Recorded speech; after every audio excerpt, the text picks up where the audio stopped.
Hello children, welcome back to yet another video session of learning. Today we will begin with the 7th chapter of science, the living and the non-living. In this chapter we will discuss all the features which characterize a living being and distinguish it from non-living things. The first characteristic feature of living beings are that they are made up of cells. All living things are made up of cells. Cells vary in size and shape and perform different functions. There are different kinds of cells in the body of living things. Some living things are made up of single cell. Most of the living things are made up of large number of cells. Second characteristic feature is the organization in living beings. Some organisms like bacteria are made of a single cell. On the other hand, animals and plants we see around are made up of thousands of cells. Group of cells which are similar and perform a particular function are called tissues. A group of tissues which work together to perform one or more function is called an organ. Like for example, the leaf is an organ of a plant. A group of organs which cooperate with each other to perform a particular function is called an organ system. Third feature is living beings grow. All living things begin their life with a single cell. They usually do not remain the same size. They increase in size as they grow older. Growth is a characteristic differentiating the living from the non-living. In non-living things, growth occurs from outside, while in living beings, growth occurs from inside. Point number 4. Living beings follow a life cycle. Each living thing starts its life from a single cell. It grows, lives its life, and then dies. The duration of time which a living thing lives is called its lifespan. Fifth characteristic feature of living being is that living beings reproduce. All living things produce their young ones. Some animals, such as birds, they lay eggs. Young one comes out of the egg.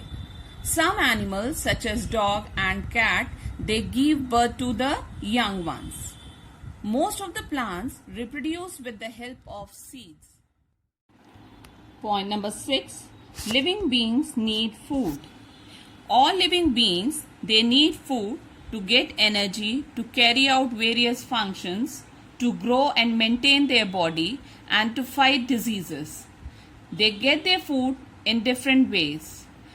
Animals are called heterotroph because they depend on others for food. That they directly or indirectly depends on plants for their food. Green plants are called autotrophs because they make their own food.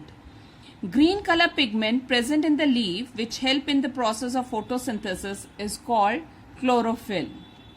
Carbon dioxide enters the leaf through the pores called stomata.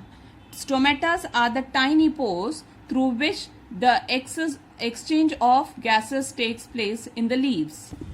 Seventh characteristic feature of living beings are that they all respire. All living things respire to produce energy in their body.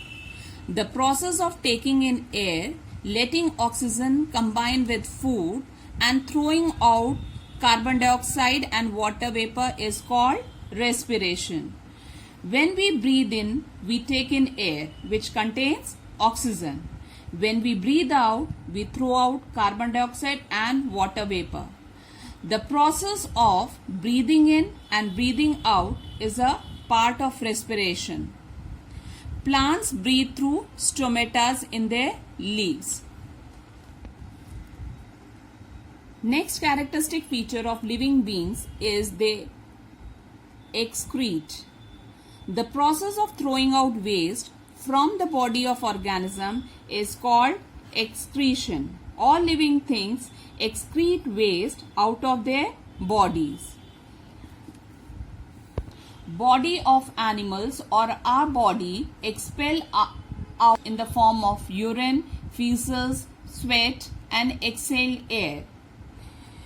Latex, gum are the examples of plant waste. Ninth characteristic feature, living beings respond to stimuli. A stimulus is something which produces a reaction in a living thing. The organism's reaction to the stimulus is called a response.